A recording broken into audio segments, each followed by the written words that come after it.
Welcome to MedTech Speed to Data, a KeyTech podcast. I'm your host, Andy Rogers, VP of Business Development at KeyTech. Each month, me and a KeyTecher are going to interview a MedTech leader and talk to them about the critical data-driven decisions they make in their programs. Hey everybody, welcome back to MedTech Speed to Data. I'm your host, Andy Rogers from KeyTech. Welcome back. We've got Lindsey Clarke, our guest today from MicrofluidX. We'll talk more in a moment. And Zong from KeyTech, Senior Computer Engineer and partner. So Lindsey, welcome to the show. Lei, welcome to the show. Thank you. Thanks. Good to be here. We're going to jump right into it, Lindsey. So tell everybody who's watching here a little bit about yourself, your background, and how you ended up at MicrofluidX and your role. Yeah, so I'm currently heading up the commercial function at MicrofluidX, which is a small UK-based startup developing tools to streamline the development and the translation of cell and gene therapies into manufacturing. So how did I end up there? Well, I think someone's described it as kind of a curvy career. So I originally trained as a scientist. So, that typical traditional pathway. I was an undergrad in pharmacology, did an industrial year in pharma, and realized I probably needed a PhD if I was going to stay in science. So I kind of, fell into a PhD in a similar area, which was immunology, inflammation, and rheumatic diseases. But I was actually really lucky because it was one of the first kind of 4-year PhD programs they had here, where you got to do rotations in different labs to find out if you got on with your supervisor in advance, which was quite nice. But also it was to kind of bridge the gap between the clinic and research. And so I spent a lot of time in clinics with like a medical student, going in and talking with patients and understanding the impact that these diseases had on them, which, looking back, I think really kind of drives my sort of passion for medical technologies and improving the lives of patients. So again, traditional scientist route in the lab, did my PhD at UCL, and then went, well, what should I do next? I know I'll do a postdoc. So I actually then transitioned, again, similar area of research, inflammation and blood vessels, but moved into bioengineering at Imperial. So one of the things about London is there's all these great universities in a very small geographic area, so you can really do some exciting science, and it was great. It was a great time, but then I kind of realized that I didn't want to be in the lab, and I didn't really know what I want to do. And again, a bit of luck happened that a recruiter said, well, why don't you go for an interview at this company? It's sales. And I was very adamant that I didn't want to do sales. But I really like finding out about people's sciences. And so she was like, well, go for the experience. And I turned up to the interview, and then we started talking about cell therapy. And I was hooked at that moment, that these cells that I'd been studying for years, and we were putting them into patients and impacting on disease. And so... Hey, Lindsey, real quick, what year was that? If I can put everybody on blast here. So that was a while ago. That was a while back. And that was, I would say, before cell and gene was fashionable. So that was back in 2011. So okay. It wasn't cell and gene, it was graft engineering. And it was manipulating grafts to improve the outcome in stem cell transplantation. And then, this is a bit of cell therapy history as well. I was actually in the audience at ASH when the first kind of CAR T data trials were being presented, and it just hooked me at that point.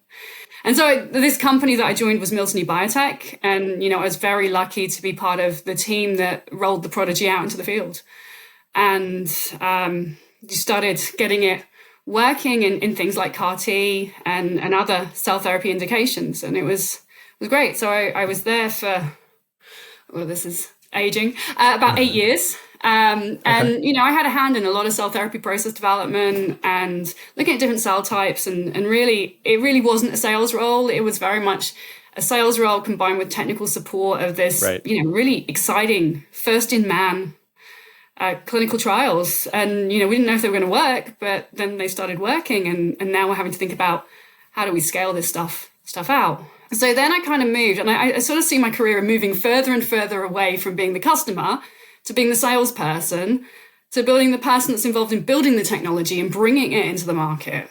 And so I joined Biotechne, who were building out their cell and gene therapy team at that point and started in Europe, built out the kind of commercial side and working with, again, building a team there, and then got dragged into a global role working for the first time in marketing.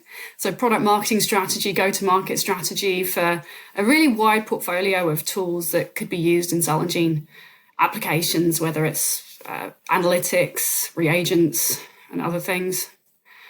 And then I realized that innovation's happening earlier and that the innovation's happening in startups, and maybe I should dip my toe in startup. And so MicrofluidX is now my second startup. It was a previous one that I wasn't quite the right fit for.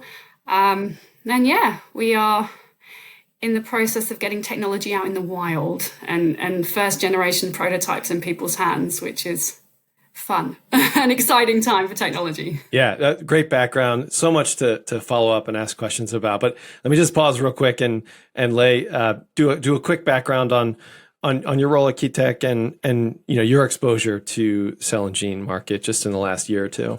So my background is computer engineering, as Andy mentioned. Currently, I serve as the director of strategy at KeyTech, sort of leaving, technical implementation stuff behind, but working with the whole executive board at KeyTech, driving the company strategy in 3 to 5 years, looking at capabilities we want to fill, etc.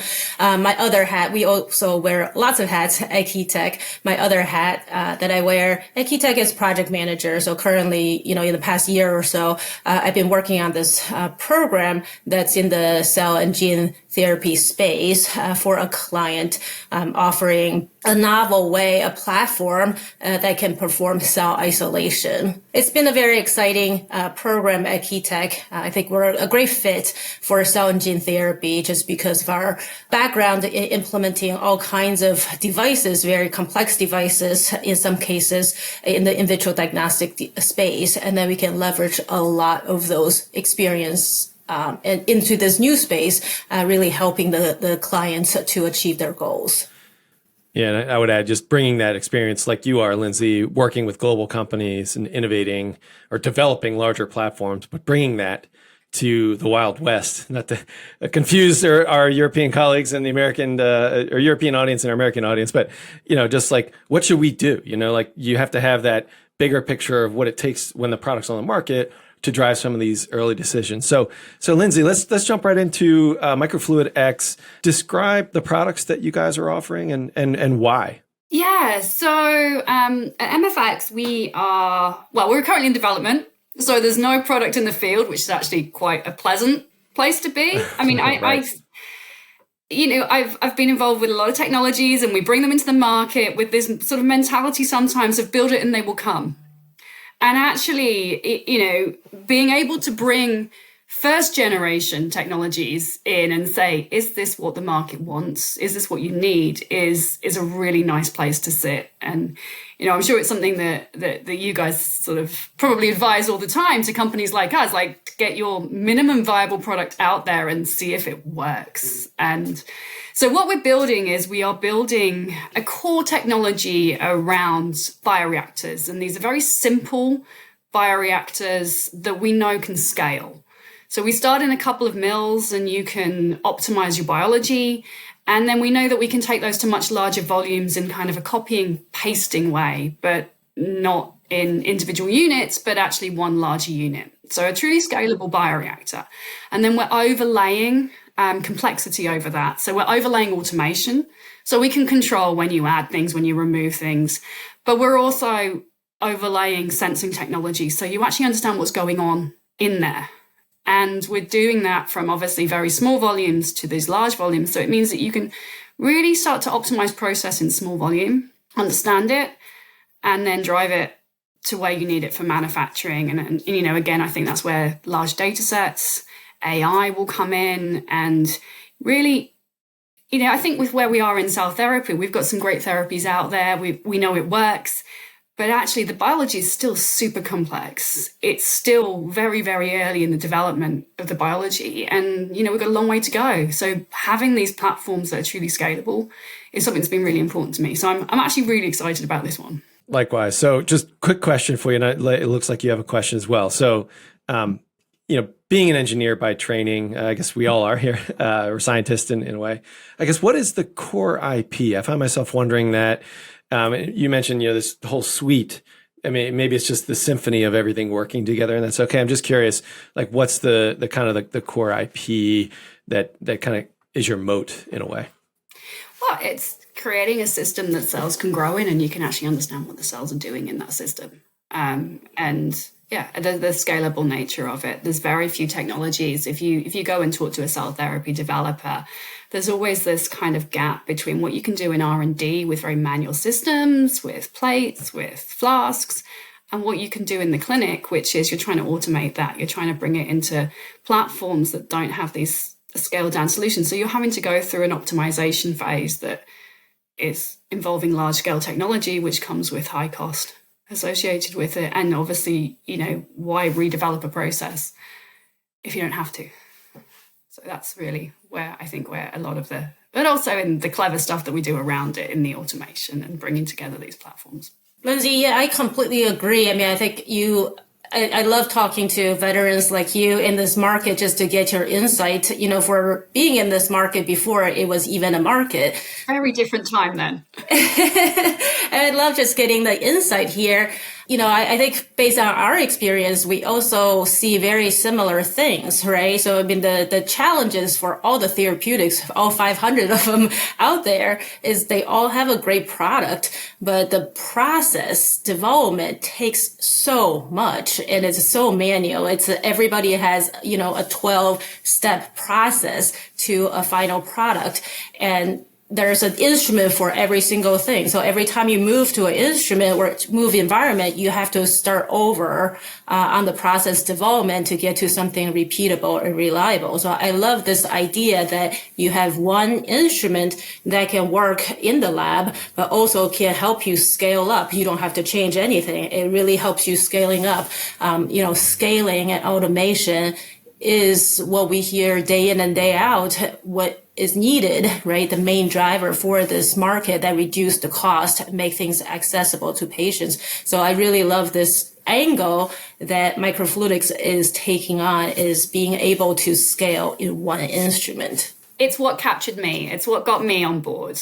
I do remember meeting the CEO, and I did one of their subject matter interviews early on about what should a technology look like for cell and gene, and I sort of came with this microfluidics ideas, and I was like, okay, all right, well, good luck, but do come back to me in a few years when you have something. And it's a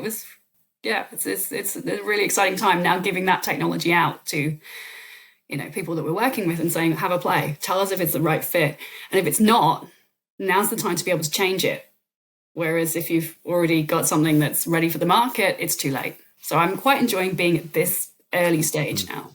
So I saw the platform, a year ago or almost a year ago at Facilitate Advanced Therapies, and so it's still sort of like not officially launched. You're kind of just showcasing it as this is in development. Is that right? Okay. Yeah, it's still very much the development. I think first generation prototypes, making sure that cells grow in them happily and we can do the scaling thing. And, also understanding what processes really look like in the wild, because, my sort of feeling is that, T cell process, relatively similar, but, we're moving towards different types of different types of processes. We're moving towards maybe shorter processes. Are there things we can do around that might be better suited to the platform we've built? So it's an exciting time. So yes, no product in the market yet, but I'm trying hard. Okay, very good. So we're talking about the Explorium. Is my understanding right? Yeah. So we'll focus on that one. So let's get into the meat of our podcast called Speed to Data. So describe what data was important for defining the requirements and how you went about collecting that data to understand, like, is this the right product to launch? It's really funny where every company that I've ever worked in, this is a huge discussion. And I think, collecting the information is you have to be very careful about who you talk to. And talk to everyone is my kind of recommendation on how to go about doing this, because everyone's going to have a different idea as to what it is they need. Also connecting the product team with the customer, with the person who has the problem that you want to fix, because often, the engineers will ask very different questions to what I'll ask. And that's quite fun getting those connections, because often our engineers don't really want to talk to customers, but actually it's really good for them. And we've had a lot of fun discussions recently as we're trying to define the specification of the automation and what it is that you need to be building in, and what's a nice to have, and what is really going to push the needle on some of these processes.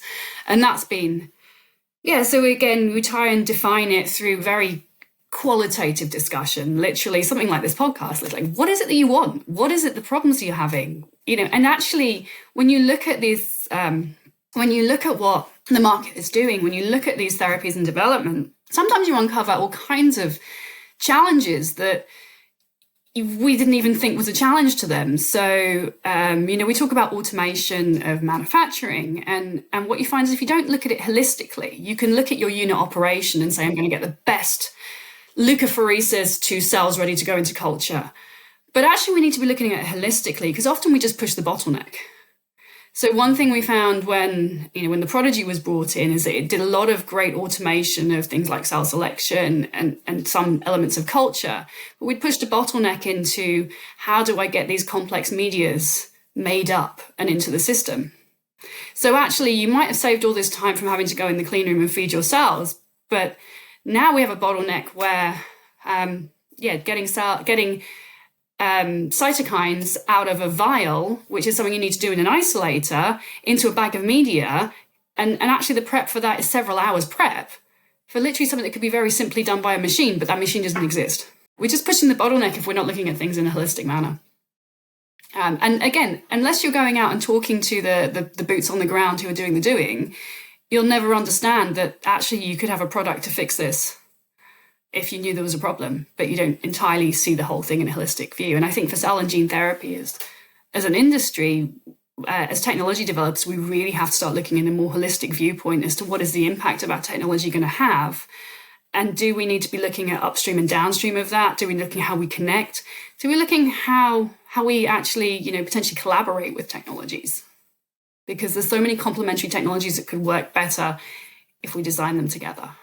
Lindsey, yeah, I completely agree. I mean, from what we know, the different therapeutics may have somewhat different processes, or everybody's process can be sort of unique, right? So I guess I'm just curious for microfluidics, for the bioreactor side of things, I get that. I think I agree that it's very important to look at things holistically, but at the end of the day, I think microfluidics settle on the bioreactor portion of that process, right? So how wide of a range of different use cases do you guys have you guys seen from talking to the customers? And how long does it take to collect that data, and what do you decide to do of that wide range of input? So one of the beauties of having a very simple core technology, which is this, effectively a bioreactor is it's like a flask, but it's not. There's definitely more IP than just a flask, right? But it's a flask that we can make many different sizes. It's a flask that we can effectively automate. So we, if as long as you can remove fluids and you can add fluids and you can maybe connect some of these things together and you can change the geometry and look at how that might impact on cell behavior. I might have just submitted a poster about how you can impact transduction by changing the volumes and things that are going on. So, there's a lot you can do with a very simple platform. And that's why really, really is at the core of the technology is you take the simplicity and then you can put different cells in it. We know that we can grow adherent cells and we can grow suspension cells. And it's just a difference in the plumbing as to what you do as to how you add and remove medias in those situations. And again, as long as you're monitoring what's going on there. So there's different things that you will do with different cells, but ultimately it's a vessel to put cells in, and depending on the cell, the flexibility around what you do to it is already built in because of the simplicity of the core technology. Very, very simple basic structure. And then the instrumentation is effectively, as I like to call it, plumbing. But keep the cells where you want them and then plumb everything else around it. Another question similar to Lay's, but maybe a little bit more specific. How do you decide on, for example, having 30 bioreactors instead of 5, instead of 60? And once you make that decision, it's a 3-year runway, let's say, until you get on the market. So I don't know, just for our audience, can you, if you're open to sharing, like what went into that decision? So, I mean, that's, what we've got on the website. Oh, spoiler alert, is a bit of a vision. And there's a pathway. I've seen it in person. No, it's not a vision. It's an actual product. Right. Something like that. It looks like it. But it helps you visualize what it could be. We talk about DOE, design of experiments, and how you need to collect large volumes of data, and you have these very clever, well thought out experiments. And, I haven't been in the lab in quite some time, but it's like, what's the magic number for DOE? And so, I'm an old school scientist, and I would say, well, we did everything in triplicate. So we're coming around to maybe a magic number for an initial system that might be, again, it comes back to this simplicity, right? If we know that the bioreactor is this simple unit, how many we put together in a system, we can decide on a bit later. But I think for our initial early prototypes, we're looking at a system of 9, because we could then do 3 different conditions and 3 triplicates, which is a nice number, I think, for a scientific experiment. Okay. Yeah. So you use statistics. My high school and college stats professors will be thrilled to hear this. That's what's driving, some of these architectures. So a follow on, it's the cost, right, to implement all these different bioreactors. So the next question, on speed to data is, what data are you collecting to, inform the price point, ultimately that your buyers are willing to spend for this sophisticated tool? So pricing is always a controversial conversation, right? And you can totally overthink it as well, because I'm going to sound like probably, I think that the Americanism is real estate, but the price is what someone's willing to pay, right? I'm going to sound like an estate agent, okay? The price is what someone's willing to pay, and until they pay it. Right. But in order to get a price, you've got to understand the value that you bring. And that means, again, I'll put my marketing hat on at this point. That means understanding your end user, the person who is going to be using this. If you're developing a technology that is going to fit within, say we're looking at automation and cell culture here. If we consider it from the perspective of, well, okay, cell and gene therapy, we're meeting a real unmet need here in that scalability of translation. That adds considerable value to what we're building. But if we were going after a platform that was, automating something that actually, if we're looking at a non-industrial scientist, if we're not saving them time, if we're saving time, but actually for an academic, actually time is sort of a bit less relevant. It depends on who is going to be the customer of the product. And again, it depends on the product. If you've got something that you're going to market with, and actually it probably feels a bit like it might be a commodity product, then you're going to have to look at the benchmark. You're going to have to look at what the market will accept. You can't come in at 3 times the price of something that does the same thing. So all that has to be factored in, but ultimately it's down to what value do we bring? And that depends on knowing the customer and going after, maybe you go after a niche market first and then you spread it out, or you go. So yeah, I mean, it's always a controversial discussing whatever product you're bringing to market. I'm sure you're enjoying it, at least at MicrofluidX versus, am I pronouncing that right, by the way? MicrofluidX. I've given up trying to pronounce it. So you must be wrong. They'll tell me for saying this, but the co-founders are French. And when you say it with a French accent, it sounds like MicroFluidX, which sounds great. I can't say it. So I'm sticking with MFX. And that's my story, and I'm not changing it. So MFX is much easier to say. Okay. Well, my comment was, I'm sure you're enjoying that dialogue there, as opposed to those global companies you mentioned, Miltenny and Biotechne, where it takes a year of sort of meetings and slide decks and more meetings and a couple conferences, and then another year to agree on a price target, which then those are your market requirements, and then you got your product requirements. And I don't know. I don't think it's that bad sometimes. Okay. All right.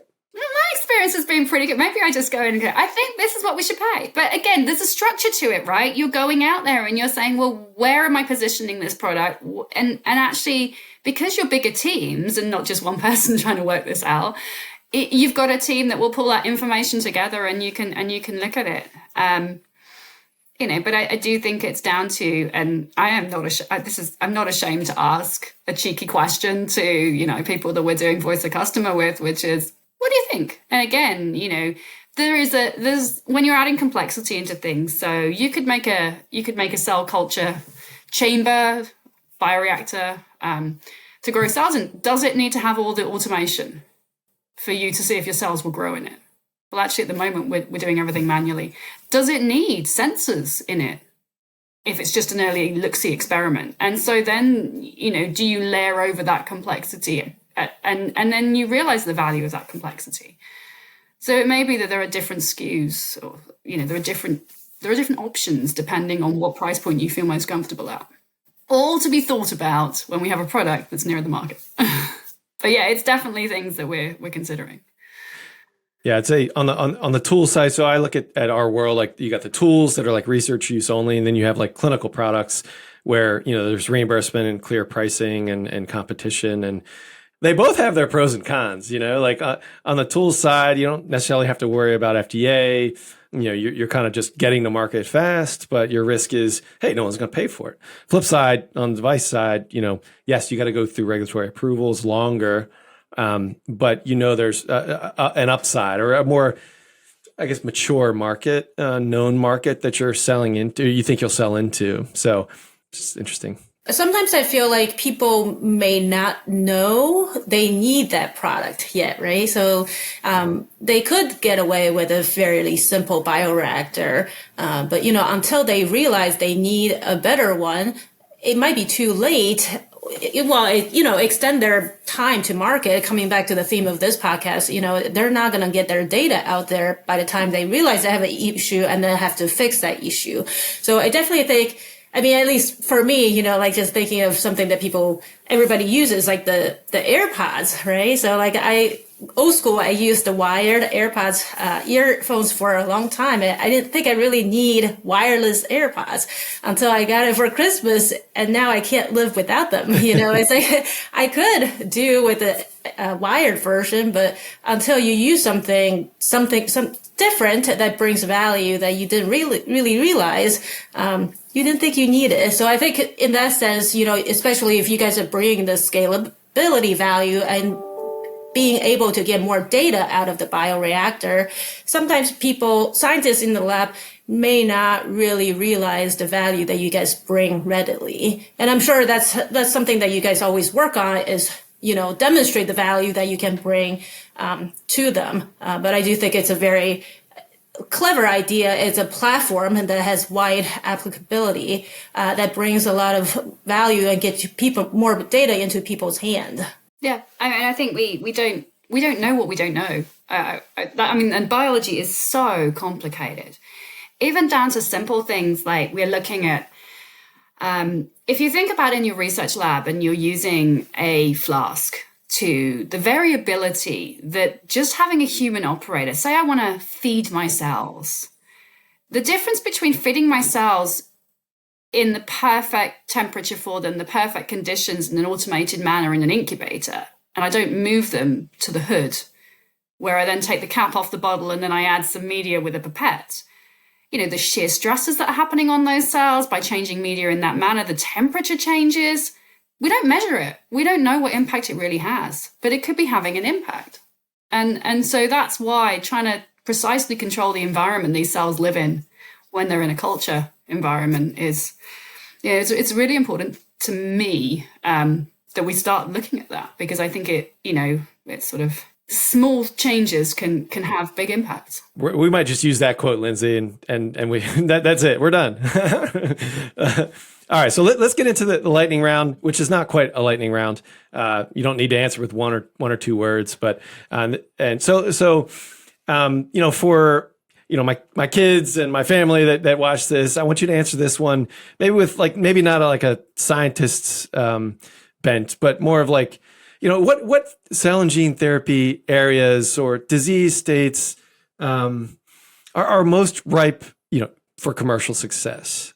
So now, and then in the next couple of years.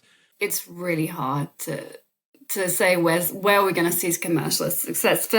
So I've been quite lucky. I was at a meeting earlier this week looking at early innovative startups that are coming out of academia, and the thing that really grasped me is that back in the day we were looking at these unmet needs of really life-threatening illnesses. So like oncology has been kind of the beachhead of which we've gone with CAR T, and now we're looking at, okay, so we've got therapies into patients, these complex therapies into patients in these indications, and we've got licensed medicines for them, and now we're seeing it roll out into the more potentially chronic conditions. So I sat through a series of talks about epilepsy, hearing loss, huge indications where there is still great unmet need. That the conditions I studied as a scientist back in the day, the rheumatology, the rheumatic diseases, the vasculitis of this world, the lupuses of this world, these can still be life-threatening conditions if they're refractory to the treatments that are currently available.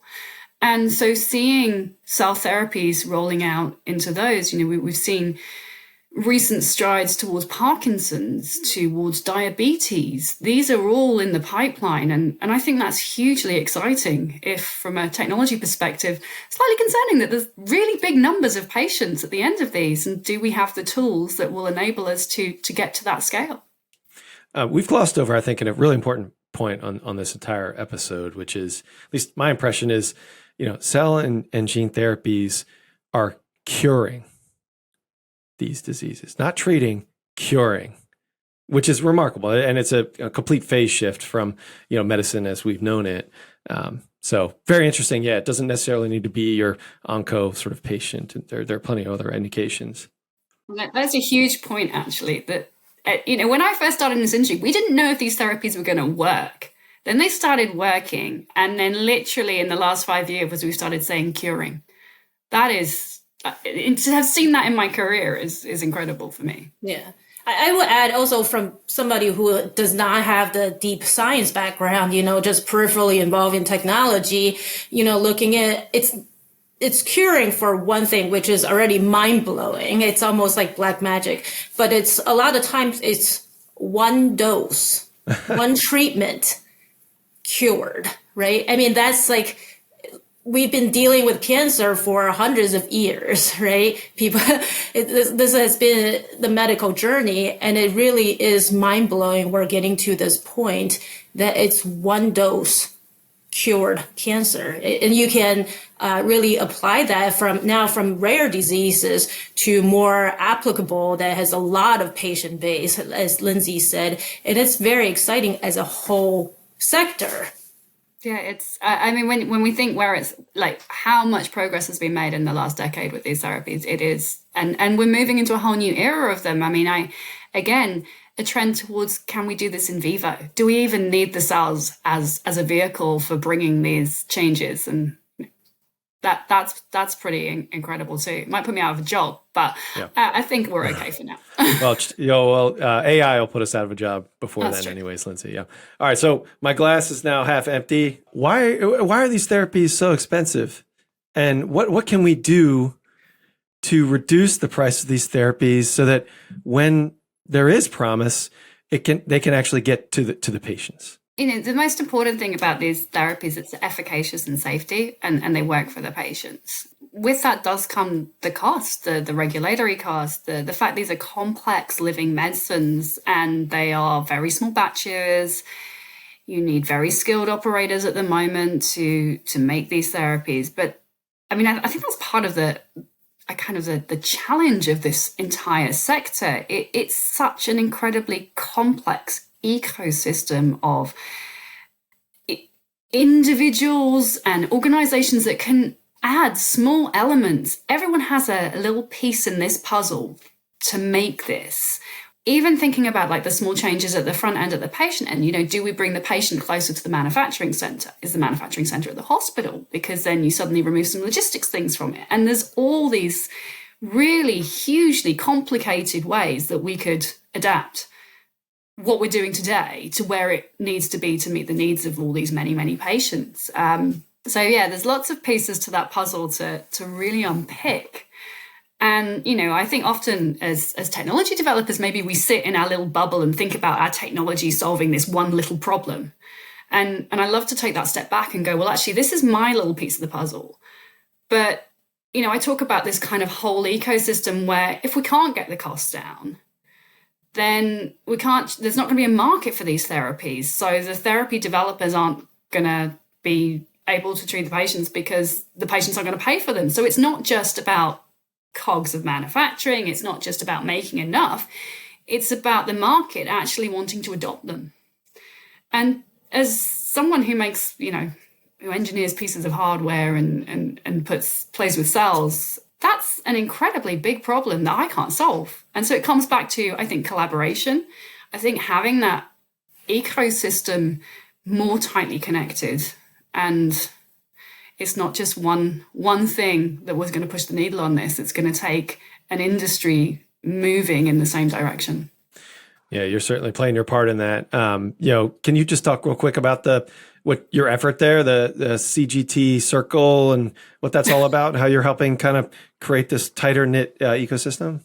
So the CGT circle is a grassroots networking. Basically, we saw a gap for women in the industry to become better connected.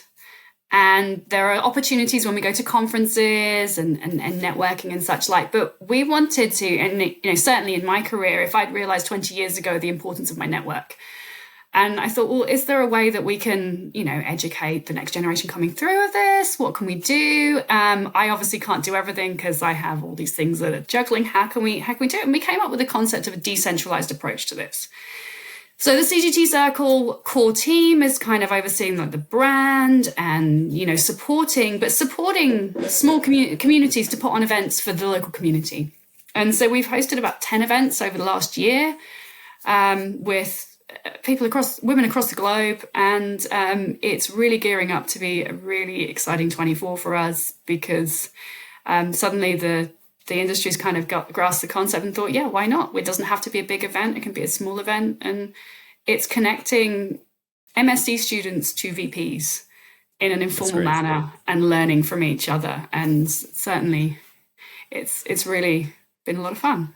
And yeah, I feel like it's something that's on a roll at the moment. Definitely. And again, that kind of ecosystem, that collaboration that we need to drive the industry forwards, being able to connect, across the disciplines, and that's how we're going to solve these challenges, I think. Yeah, exactly. Lindsey, I was just going to say that exact same thing that, I think when you bring people in different positions and they talk about their perspective and then you can put a holistic picture together, and that's where innovation and great ideas happen that change the market, right? It really does require everybody's input. And I love the idea of forming communities. I think from just different sectors like community, like college, recruiting, retention, which I'm involved with, we see the community makes such a big difference in all those perspectives. Even at Key Tech, we feel like we're in a pretty close-knit community there. It definitely requires that community to support each other and to learn from each other. So I am a big fan of the CGT Circle. Hopefully one day that, it'll be in the US. I know you launched it in Boston recently. We couldn't make it, but one day maybe we'll be able to join or host one of the CGT Circle event at Key Tech. Yeah, you should. Absolutely. Yeah. I'm going to take you up on that offline. It's not difficult. It's so super easy. And it makes such a difference to my own experience. I have friends with some great leaders in this industry. And then I suddenly realized that two of my go-to women didn't know each other. And I was like, how? You're working practically in the same building. So let's go and grab a coffee. And now you guys know each other.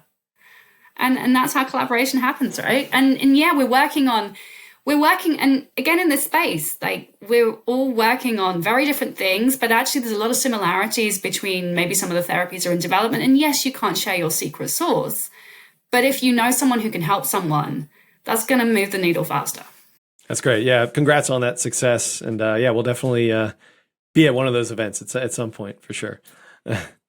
Okay, well, we're getting close to the end of the hour. So just have a couple kind of fun questions at the end.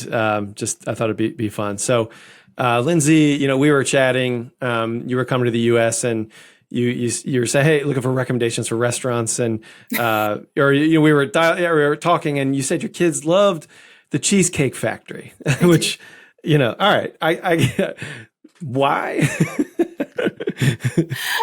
Why do I love the cheesecake? There's a long history with me and Cheesecake Factory. So I think I went to like my first one, I don't know, like 20 years ago when I was, I don't know, on holiday in the US.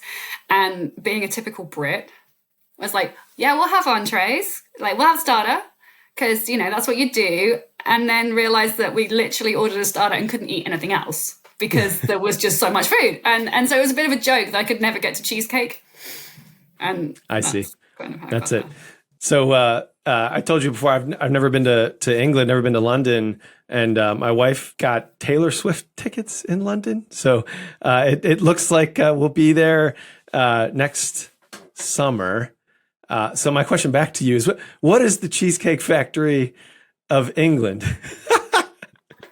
We don't have one. Or, something like that. Like, what is the tackiest, not to insult you with the cheesecake thing, but what's sort of the tackiest kind of tourist trap, I guess? The tourist trap. Well, you're going to have to go to Leicester Square. Leicester Square, okay. Yeah, that's noted. Leicester Square. Yeah, I mean, we have a lot of the same chain restaurants. I'm trying to think. You'll obviously have to go past Buckingham Palace as well. We have all this. It's literally within the same kind of, this is back to the geography of London. It's all in a really teeny tiny place. Fish and chips, I guess, is our national dish. You're going to have that. Mm-hmm. Do you want to know something? Do you want to know a really embarrassing, Lindsey, American junk food story? Sure. So Cinnabon has opened its first outlet in the UK 2 weeks ago. Delicious. Yep. Yeah, it's all downhill from there. Yeah, they're addicting. Guess who may have already picked some up for her kids when she was just out of curiosity, is there a Cheesecake Factory in London? No, there should be. This is why I go there when I'm in the US. Yeah. So also, next time you come to the U.S. with your family, Lei, I know, has been to how many national parks? What are your top, 4 or 5 U.S. national parks, Lei, for Lindsey and our global audience when they come to the U.S.? Oh, yeah. Oh, I love the national parks. It deserves its own episode on the podcast. Well, so I think on the East Coast, the Smoky Mountains is one of the biggest national parks, and it's beautiful. It's like under radar that most people don't talk about it when they talk about iconic national parks, but it is a gorgeous place to be. I would highly recommend that on the East Coast. It's in the Tennessee, North Carolina area. I've never been to the Everglades, so maybe that when we're down in Miami, I don't know if there's a chance for us to sneak away and go to the Everglades if it's close by. But the iconic ones are great if you haven't had a chance to visit. It's the poster child of American landscape beauties. The Glacier National Park, Yellowstone, Yosemite, it looks like a fake picture. I've got pictures and everyone's like, is that a backdrop? It's like, no, it's actually just, Yosemite Valley in the background. Sequoia National Parks, to see those redwoods before they're gone is, one of the highlights as well.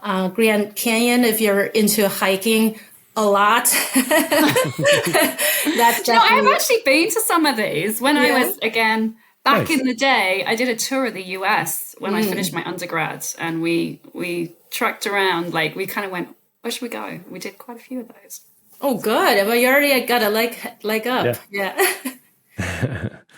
Awesome. Well, Lei, thanks for sharing those insights. And Lindsey, I'll take you up on the fish and chips recommendation and see if we can connect when I'm over there. So you should definitely. Yeah. Like, so she's playing in London?